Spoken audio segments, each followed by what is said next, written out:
The car was on fire. Not a small fire.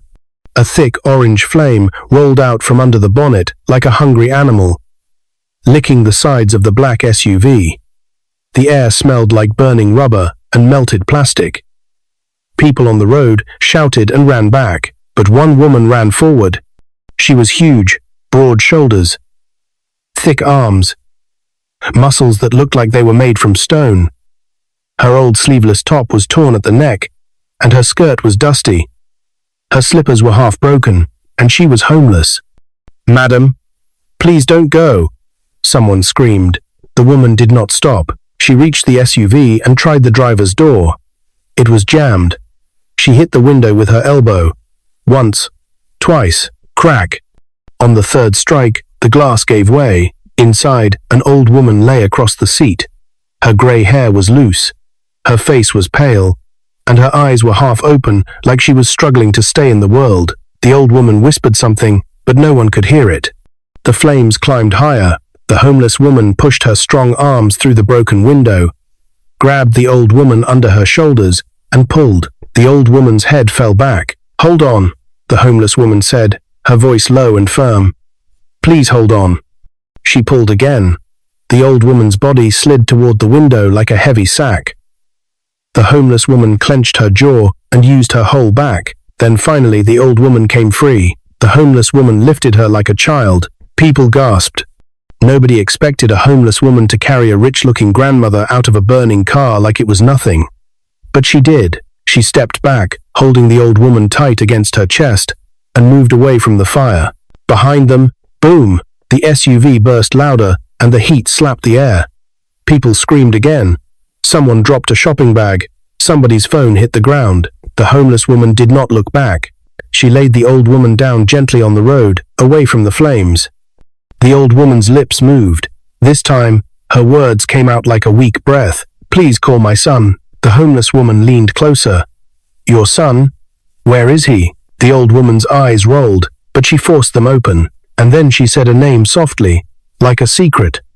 A name that would change everything. But before the homeless woman could ask again, a man's angry voice cut through the crowd. "Get away from her!" A suited man pushed through, shaking. His tie was loose. His eyes were wild with fear. He pointed at the homeless woman like she was a thief. "She was inside the car," he shouted. "She is the one who caused it." The crowd turned. Some people stepped back from the homeless woman like she had suddenly become dangerous. The homeless woman froze, her hand still hovering near the old woman's shoulders, as if she was scared to touch her again. "I saved her," she said, but the suited man was not listening. He dropped to his knees beside the old woman and shook her gently. "Madam Penelope! Madam Penelope! Please!" The name hit the air. Madam Penelope. Even people at the back repeated it. The homeless woman stared. She had never heard that name before. Sirens wailed in the distance, and as the sound grew louder, the suited man looked up at the homeless woman with hate in his eyes. "If anything happens to her," he said, voice shaking, "you will pay for it." These words, the homeless woman swallowed, because she knew something the crowd did not know. She had not just saved an old woman, she had touched something bigger than she could understand, and the fire behind them was only the beginning. Earlier that day, Lagos was loud the way it always was. Cars honked on Ozumba and Badiwe. Street sellers called out names of snacks and drinks. A bus conductor shouted directions like he owned the road. Heat rose from the tar, making the city look like it was breathing. The homeless woman's name was Briar Wycliffe. Nobody called her that anymore. On the streets, people called her Big Madam, Strong Woman, or sometimes worse names, they said with laughter. Briar did not argue. She woke up under a flyover, not far from a busy junction where people rarely looked down. Her bed was a flattened carton. Her pillow was a rolled piece of cloth. When she sat up, her shoulders filled the space like a wall. She rubbed her eyes and stared at the sky. No rain, no clouds, only the harsh light of the day. Her stomach hurt, but she ignored it. Hunger was not new. She stood, stretched her arms, and picked up a small nylon bag with two things inside, an empty bottle and a small piece of soap. She walked toward a tap behind a row of shops, waiting until the shop owners were distracted. She washed her face quickly, wiped it with her hand, and left before anyone chased her away. As she walked, people stared. Some stared because she was homeless. Others stared because she looked like she could lift a car. Briar's broad shoulders and thick arms did not match the way Lagos expected a homeless woman to look. She did not look weak. She did not look like someone to push around, but she still had nowhere to go. She moved toward a place she often stayed during the day, a corner near a supermarket, where people sometimes dropped coins without looking. As she got there, a small boy ran up and stopped in front of her. He was around 9 or 10, skinny, dusty knees, big eyes. "Big madam," he said, breathing hard. "A man is beating someone near the road." Briar's face tightened. "Where?" The boy pointed. "Near the bend, near the big billboard." Briar did not ask why the boy told her. She already knew. On the streets, children learned fast who would help and who would laugh. Briar followed the boy, weaving through people. They reached the bend and saw a small crowd. In the middle, a man in a neat shirt was shouting at a woman who was holding a tray of oranges. The oranges had spilled. Some rolled into the gutter. "You useless girl," the man shouted. "You want to stain my car." The woman's eyes were wide. She looked like she wanted to cry but was trying not to. Briar stepped forward. The crowd grew quiet, because when a huge homeless woman walks into a situation, everyone suddenly remembers their business. Briar's voice was calm. "Pick your oranges," she told the woman. The man laughed sharply. "And who are you?" Briar looked at him. "Someone who does not like bullies." The man glanced at her arms, then at her shoulders, then at her face. His confidence dropped. "Mind your business," he muttered. Briar leaned closer, not touching him, only letting her presence speak. "This is my business," she said. "Walk away." The man swallowed, looked around, and realized nobody was on his side. He turned and stormed off. The woman on the ground stared up at Briar like she had just seen a miracle. "Thank you," the woman whispered. Briar helped her gather the oranges and put them back on the tray. Then Briar did something the crowd did not expect. She reached into her nylon bag, pulled out a small coin she had saved, and dropped it into the woman's palm. "For transport," Briar said simply. The woman's eyes filled with tears. Briar turned away before anyone could talk too much, because kindness sometimes brought trouble too. Briar was walking toward the main road again when she noticed the black SUV earlier. It was not normal. It moved through traffic like it had power, not speed power, like it expected every other car to shift aside. Behind it, a second car followed closely, as if guarding it. Briar watched it pass. Then she noticed something else. A small car tried to cut in front of the SUV. The driver was impatient, forcing space that was not there. Someone shouted, "Please, sir, don't try it." But it was too late. The small car scraped the SUV's front side. The SUV swerved. For a second, everything slowed down like Lagos itself held its breath. And then, the SUV hit the edge of the road and flipped. Metal screamed. Glass burst. The world shook. People scattered. The SUV landed on its side with a heavy crash, and smoke began to rise. Briar ran, not because she wanted attention, not because she expected thanks. She ran because she saw the shape inside the car, a head with grey hair, and she knew what it meant when an old person was trapped. Some people shouted, "Call an ambulance." Some people recorded with their phones. Some people did nothing. Briar did not wait. She reached the SUV just as flames started to lick the front. And that was how she ended up with her arms inside a burning vehicle, pulling out an old woman who looked like she was fading away. Back to the road now, with the old woman lying on the ground. Sirens came closer. The suited man kept calling, "Madam Penelope, please." Briar sat back on her heels, breathing hard. She looked down at the old woman's hand and saw a ring, gold, heavy, shining even in the harsh sun. It had a strange crest carved into it, like a family symbol. Briar's eyes narrowed, not because she wanted it, but because she recognized it. She had seen that crest before, long ago, somewhere she could barely remember. And before she could think deeper, a new sound joined the sirens. A line of expensive cars, fast, approaching. The crowd turned. The suited man's face changed from anger to fear. He stood up quickly, wiping his hands on his trousers, and when the first car door opened, Briar's chest tightened, because the man stepping out did not look like an ordinary son coming to see his mother. He looked like the kind of man Lagos moved for, tall, clean, controlled, dangerous calm in his eyes, and the way everyone suddenly went silent told Briar one thing. Whoever he was, he had power. He looked at the burning wreck, then at the old woman on the ground. Then his gaze landed on Briar, and he took one step forward. "Who touched my mother?" he asked, voice low and sharp. Briar's throat went dry. The suited man pointed at her immediately. It was her. Briar opened her mouth to speak, but the billionaire-looking man was already walking toward her, and the sirens finally arrived. Police, ambulance, too many uniforms, too many eyes, too much blame looking for a place to land.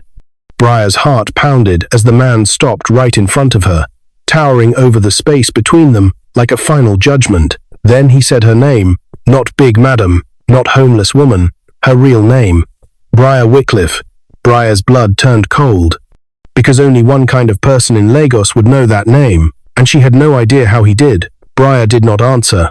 She could not. Her name hung in the air like something dangerous. Briar Wycliffe. People around them whispered, "How does he know her? Is she not just a homeless woman?" "Who is that man?" The man stood tall in a dark suit that looked too calm for the chaos around. His face was sharp, clean, and cold, like someone used to being obeyed. He stared at Briar like he was trying to read a book he once owned but had lost. "I asked a question," he said again. "Who touched my mother?" Briar swallowed. Her hands were shaking, but her voice was steady. "I did," she said. "I pulled her out of the car." The suited assistant stepped forward quickly.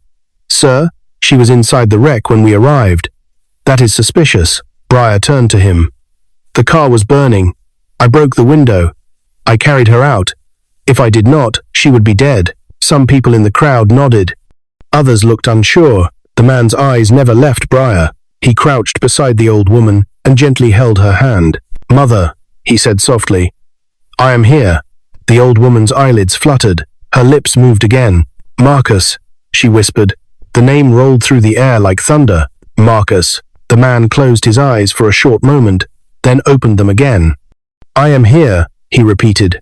The ambulance workers rushed in and lifted Madame Penelope onto a stretcher. One of them checked her pulse. "She is alive," the worker said, "but weak. We must move fast." As they rolled her toward the ambulance, Marcus stood and turned back to Briar. "You," he said quietly, "do not move." Two security men stepped closer. Briar lifted her hand slowly. "I am not running." Marcus studied her face. "You saved her," he said. It was not a question. "Yes." "Why?" The word hit Briar harder than the shouting earlier. "Why?" She thought of hunger, of nights under bridges, of people who walked past her like she was invisible. "She was trapped," Briar said. "Someone had to help." Marcus looked at her arms, her shoulders, the burns forming on her skin. "You could have died." Briar shrugged slightly. So could she. The ambulance doors slammed shut. The siren screamed and the vehicle drove off. Marcus stood still, watching it go. Then he turned back to Briar, his face harder now. "Come with me." The words shocked everyone. The suited assistant gasped. "Sir, I said come with me," Marcus repeated. Briar frowned. "Why?" Marcus stepped closer, lowering his voice. "Because my mother said your name before she collapsed." Briar's breath caught. "That is not possible," she said. Marcus's eyes sharpened. "Then explain how I know it." "I'll go." Before Briar could answer, a police officer approached. "Sir," the officer said politely, "we need statements from everyone involved." Marcus nodded. "You will get them." He pointed at Briar. "She comes with me." The officer hesitated. "Sir, she is a witness." Marcus reached into his pocket and showed something small. The officer's posture changed immediately. "Yes, sir." Briar felt the world tilt. She had stepped into something far bigger than fire. Inside Marcus's car, the air was cold and quiet, too quiet. Briar sat stiffly on the leather seat, afraid to touch anything. Marcus sat opposite her. Between them, silence grew. Finally, Briar spoke. "Your mother. She said your name." "Yes." "She also said another thing," Briar added slowly. Marcus looked up. "What?" "My son," Briar said. "She said, my son." Marcus's jaw tightened. "She has only one son," he said. "Me." Briar nodded. She tried to say more, but she was weak. Marcus leaned back and studied her deeply. "You carried my mother out of fire," he said. You did not ask for money. You did not run. I had nowhere to run to, Briar replied. A strange look crossed Marcus's face. Not anger, not pride, something else. Do you remember a place called Greenwood Estate? He asked suddenly. Briar froze. Her fingers curled slowly. Greenwood Estate. She had not heard that name in years. I don't know, she said, but her voice betrayed her. Marcus leaned forward. My mother lived there once. Long ago. Briar's chest tightened. Images flashed: clean houses, quiet streets, laughter, a life she once thought was hers. She shook her head. I do not remember. Marcus watched her closely. You have a scar on your left shoulder, he said. Briar's heart skipped. How do you know that? Marcus did not answer immediately. Instead, he took out his phone and opened a photo. He turned the screen toward her. Briar stared. It was a picture of two children, a young boy in neat clothes, and beside him, a young girl, broad shoulders even then, strong arms, and a small scar forming on her shoulder. Briar's breath broke. That girl, Marcus said softly, was reported missing 20 years ago. The car seemed to close in around her. No, Briar whispered. That is not me. Marcus's voice was firm. Her name was Briar Wycliffe. Briar's hands shook. That is impossible, she said again, louder now.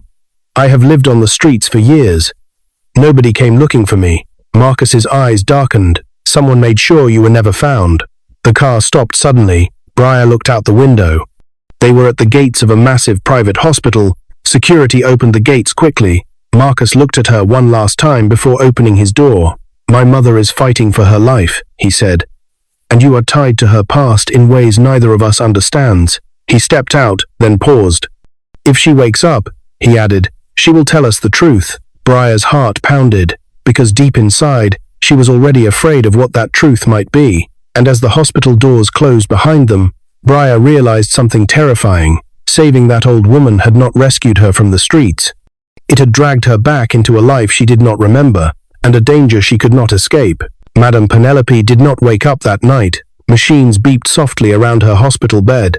Clear tubes ran into her arms. Her chest rose and fell slowly, like she was borrowing each breath. Briar stood near the wall, arms folded tight across her chest.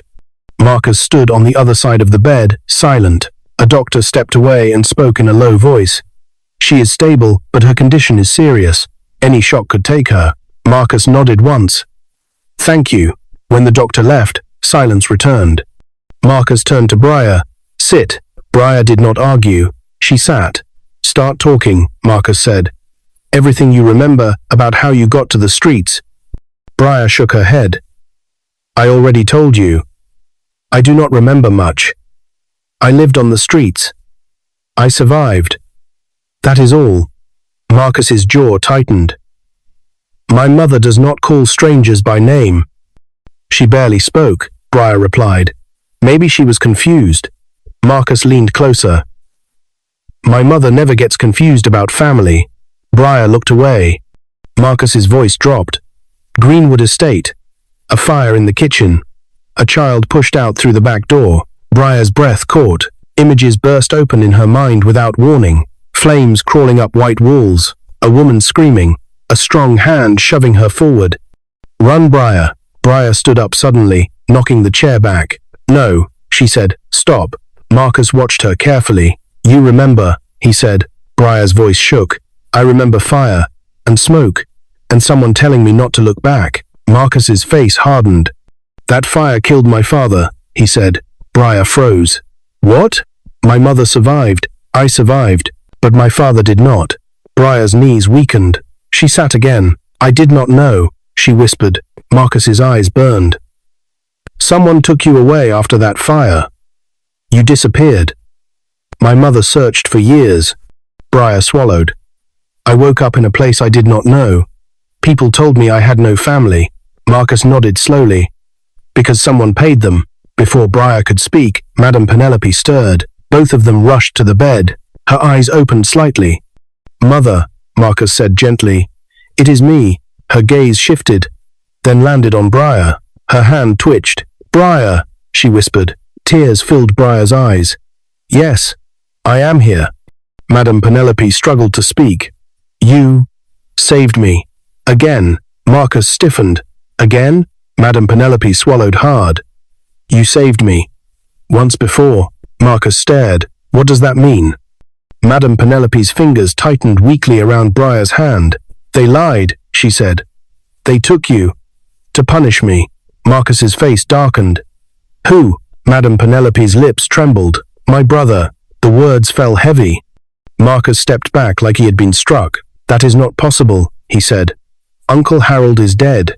Madame Penelope shook her head slightly. He is alive, she whispered. And he knows you are close. Her breathing suddenly became uneven. Machines began to beep faster. Doctors rushed in, pushing Marcus and Briar aside. Step back. Briar watched in fear as they worked on the old woman.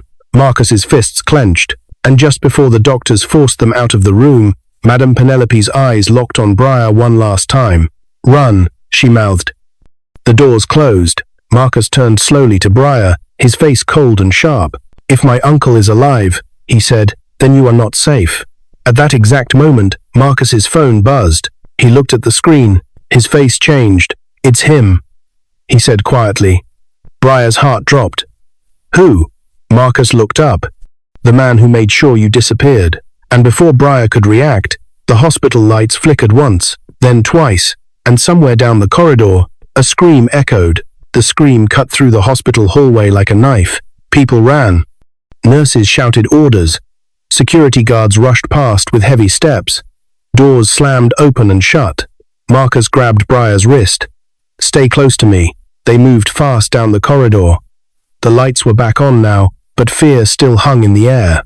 What is happening? Briar asked. Marcus did not answer. They turned a corner and stopped. A security guard lay on the floor, unconscious. His walkie-talkie crackled beside him. Marcus bent, picked it up, and listened. A broken voice came through. Unauthorized movement. West Wing. Executive floor. Marcus cursed under his breath. He is inside the hospital, Marcus said. He planned this. Your uncle? Briar asked. Yes, Marcus replied. Harold Ashcombe. The name felt heavy. Briar's heart raced. Why now? Because my mother is alive, Marcus said, and because you are here. Before Briar could ask more, two men in plain clothes appeared at the end of the hall. They were calm. Too calm. They walked straight toward them. Marcus pushed Briar behind him. Turn back, Marcus said coldly. One of the men smiled. Mr. Ashcombe wants to speak with you. Marcus's eyes narrowed. Which one? The man's smile faded. That was answer enough. Marcus moved fast. He grabbed the first man's arm and twisted it hard. The man cried out. The second man reached for something in his jacket. Briar reacted before thinking. She stepped forward and struck his wrist with the side of her arm. The object fell, a small black weapon sliding across the floor. The man gasped in pain. Security guards arrived running. The two men were taken down. Marcus turned to Briar, shocked. You did that? Briar looked at her hands. I did not plan it. Marcus stared at her for a second, then nodded once. You saved my life. Again. They did not return to Madame Penelope's room. Marcus led Briar through a private elevator to the underground parking. His phone rang again. He answered without greeting. You are late, a smooth voice said on the other end. Marcus's jaw tightened. You should be dead. The voice laughed softly. So should the girl you lost. Marcus stopped walking. Briar felt her stomach drop. Do not say her name, Marcus said. But she is with you now, the voice replied. I saw her on the cameras. Briar froze. Marcus's grip on the phone tightened. Stay away from her. Oh, Marcus, the voice said calmly. You owe me far more than that. The call ended. Marcus exhaled slowly. He knows, Briar said. Yes, Marcus replied. And he will not stop. They reached the car. Marcus opened the door for Briar. You are coming with me. To where? My house, Marcus said. It is the safest place in Lagos. Briar hesitated. Your mother. I have doctors watching her, Marcus said. If he wants you, he will try again tonight. They drove in silence. Tall gates opened. The house was massive, quiet, guarded. Inside, Briar stood still, unsure where to step. This place is not for me, she said softly. Marcus looked at her. Neither was the street. A staff member approached carefully. Sir, a message came in. Marcus took the tablet and read. His face changed. "What is it?" Briar asked. Marcus turned the screen toward her. A single photo filled it, an old picture. Briar as a child, standing outside a building she did not remember. Below it were 4 words, "I know who you are." Briar's chest tightened. Marcus looked at her with urgency. "He wants you to remember," Marcus said. "And when you do," Briar whispered, "what happens to me?" Marcus did not answer, because outside the gates, a car engine stopped, and a familiar voice spoke calmly to someone on the phone. "I have waited 20 years, Harold Ashcombe said. "I can wait a little longer." The camera above the gate blinked red, and Briar felt, deep inside, that the next move would change everything. Briar did not sleep that night. She sat by the large window in Marcus's house, watching the lights of Lagos glow in the distance. Cars moved like small fireflies. Life went on, unaware of the danger sitting quietly behind tall gates. Marcus entered the room slowly. "My uncle did not leave," he said. "He wants us to panic." Briar turned to him. "He wants me." Marcus nodded. "But he will not get you." Briar stood up, her broad shoulders straight, her voice calm. "I am tired of running. I ran once as a child. I will not run again." Marcus studied her. "You have a plan?" "Idea, yes," Briar said. "And it starts with your mother." By morning, Madame Penelope woke up. Her eyes were clearer. Her breathing was stronger. When she saw Briar, tears rolled down her cheeks. "My brave girl," she whispered. Briar held her hand gently. "You are safe now." Marcus leaned forward. "Mother, tell me the truth." "Everything." Madame Penelope nodded slowly. "After the fire," she said, "my brother blamed me. He wanted my inheritance, my child, my life. When he could not take Marcus, he took Briar. He paid people to hide her, to erase her." Marcus's fists clenched. "Why did you not tell me? I was threatened," she said softly. "He said if I spoke, Briar would disappear forever." Briar swallowed. "I survived anyway." Madame Penelope smiled weakly. "Because you were always strong." Marcus moved fast. He contacted the police, the press, and lawyers. Evidence was brought out. Old records, payments, hidden transfers. Cameras were set. Traps were laid. Harold Ashcombe thought he was walking into victory. Instead, he walked into the light. When he arrived at the hospital that afternoon, confident and smiling, officers stepped forward. "Harold Ashcombe," one said, "you are under arrest." His smile broke. "You cannot prove anything," Harold said. Marcus stepped forward. "We can." Madame Penelope's statement was read aloud. Witnesses came forward. Records were shown. Harold's face fell as handcuffs closed around his wrists. He turned to Briar one last time. "You were supposed to vanish." Briar looked him straight in the eye. "I was supposed to live." Harold was taken away. Weeks passed. Madame Penelope recovered fully. The streets Briar once slept on became a memory, not a home. Marcus stood beside Briar in the living room one morning. "You are family," he said. "You always were." Briar nodded. "I do not need riches to be whole. I only needed real love." Marcus smiled. "You can have both." Briar was given a place of her own. Training, care, time. She chose not to forget the streets. Instead, she built a shelter for women, like her strong women forgotten by the world. On the day it opened, Madame Penelope held Briar's hand. "You saved my life," she said. Briar shook her head gently. "You gave me mine back." As cameras flashed and people cheered, Briar looked up at the Lagos sky. No fear, no fire, just peace. And for the first time in many years, Briar Wycliffe smiled not as a homeless woman, not as a mystery, but as someone who finally belonged to a family, and her kindness brought her real happiness. What is your view about this story? Where are you watching from? Do well to let us know in the comments below, and don't forget to like, share, and subscribe for more interesting stories. Stay blessed.